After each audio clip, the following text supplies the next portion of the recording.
안녕하십니까. 주식대가 셜록입니다. 오늘 말씀드릴 종목은 LG전자를 가지고 왔고요. 최근 LG전자의 주가 상승은 코스피 상위 우량주임에도 어마어마한 모습을 보이고 있습니다. 이 LG전자가 가지고 있는 기대감과 앞으로 어떤 움직임에 주목을 해야 할지 지금 시점에서 한번 짚어보는 시간 가져보도록 하겠습니다. 영상 시청하시기에 앞서 구독과 좋아요 한 번씩 부탁드립니다. 구독과 좋아요는 저에게 아주 큰 힘이 됩니다. 감사합니다.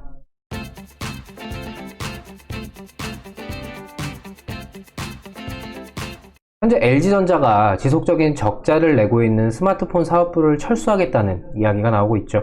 6년간 쌓인 적자만 해도 5조 원에 육박한다고 합니다. 일단 LG전자는 모든 가능성을 열어놓고 검토 중이고 다만 직원들의 고용은 유지를 하겠다라고 강조를 하였는데요.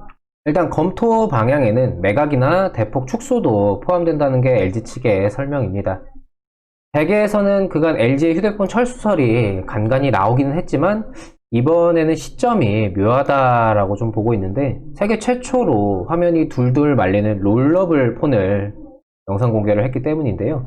이 때문에 이 롤러블 폰 공개가 이 매각을 위한 몸값 올리기 용도가 아니었냐라는 말도 나오고 있죠.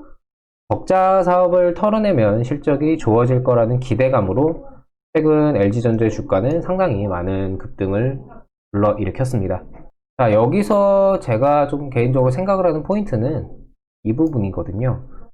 권봉석 LG전자 사장이 직원들에게 직접 메일을 보내면서 사업 방향이 어떻게 정해지더라도 구성원의 고용은 유지가 될 것이다. 불안해하지 말라.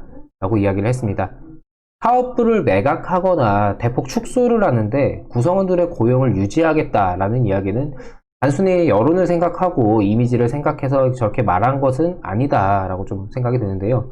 이 인력들을 그러면 뭐 어디로 돌리느냐가 중요한 부분이겠죠. 단순히 적자 사업부를 정리를 한다고 해서 그치는 게 아니라 그게 어느 사업부의 확대로 이어지느냐가 중요하다고 좀 생각이 됩니다. 바로 그 사업부는 바로 자동차 업계를 생각을 하고 있는 게 아닌가 싶습니다. LG는 이미 자동차 기업이라고 봐도 무방할 정도로 각 사업부들의 영향력이 어마어마한데요. 최근 애플카로 각광을 받고 있는 애플보다 오히려 포트폴리오 상으로는 훨씬 더 탄탄하다고 해도 과언이 아닙니다. CM 전기차 볼트의 파워트레인 87%를 LG 계열사가 공급하고 있다라는 내용입니다. 파워트레인은 전기 모터, 기어박스, 인버터, 충전기 등 전기차의 핵심인데 이 중 87%가 LG에서 나온다는 얘기죠. UBS에서 발간한 전기차 보고서에 나오는 내용인데 이 보고서는 무려 4년 전에 발간이 됐던 보고서입니다. 2017년 5월에 발간이 되었었죠. 다시 말해 LG는 이미 4년 전부터 갖가지 이제 계열사들을 통해 실제적으로 판매 중인 전기차의 핵심 부품 87%를 4년 전부터 만들고 있던 겁니다. 당연히 지금은 그때 당시와 비교도 할 수 없을 만큼 영역적인 부분이나 기술력도 발전이 있었겠죠. LG그룹 내 전기차 관련 계열사는 뭐 아시다시피 상당히 좀 많습니다. 오래전부터 자동차 부품 메이커로서 자리매김을 좀 하고 있었고 일찌감치 자동차 산업을 차세대 성장 동력으로 삼고 적극적으로 투자를 해왔고요. 그 중에서도 LG전자가 자동차 사업을 펼치는 데 있어서 가장 핵심적인 영향을 좀 끼치고 있습니다. 내비게이션, 차량용 오디오 등 인포테인먼트, 디지털 콕핏, 전기차 모터, 컴프레셔, 공조 시스템, 인버터까지 여기에 캐나다에 위치한 글로벌 자동차 부품업체 마그나와의 합작법인을 설립을 하면서 본격적으로 사업에 뛰어들었다는 평가를 받고 있습니다. 제가 지난번 현대차 영상에서 강조를 드렸던 부분이 전기차 완성차들의 차세대 친환경 차량, 전기차, 수소차 이 업계에서 가장 중요한 것은 배터리의 자체 조달이다 라고 말씀을 드렸었는데 그만큼 지금은 원가 절감도 단순 기술력 못지않게 중요하다라는 거죠. 똑같은 성능의 전기차가 있으면 당연히 저렴한 자동차를 구입을 하는 게 맞으니까요.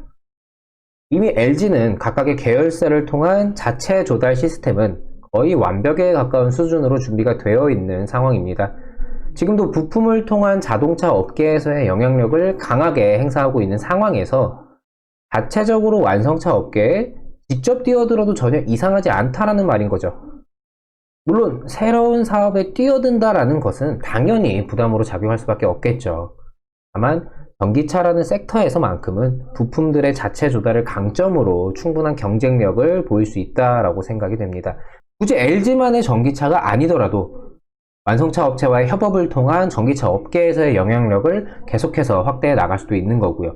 때문에 단순히 스마트폰 사업부 철수설이 적자 사업 정리해서 그치는 게 아니라 이를 통해서 전기차 업계에서의 사업 확대로 계속해서 이어진다면 너도 나도 친환경 차량에 대한 기대가 아주 큰 지금 시점에서 이제 LG전자가 전기차 관련주로의 행보를 계속해서 좀 이어나간다면 그만큼 주가 상승에 대해서는 많은 기대를 좀 가질 수가 있겠습니다.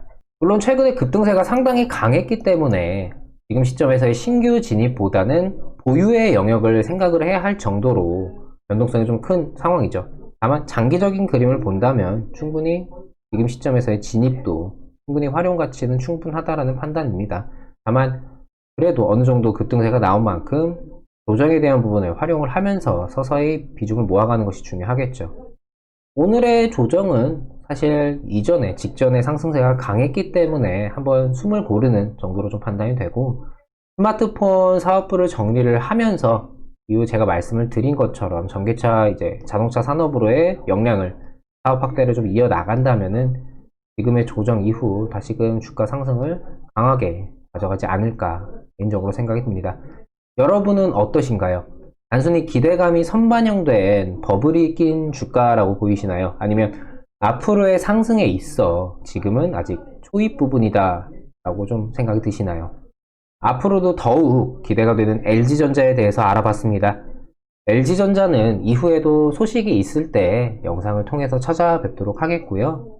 아직 구독과 좋아요 놓치신 분들은 한 번씩 꼭 부탁을 드리겠습니다. 주말 잘 보내시고요. 오늘도 시청해주셔서 감사합니다. 고맙습니다.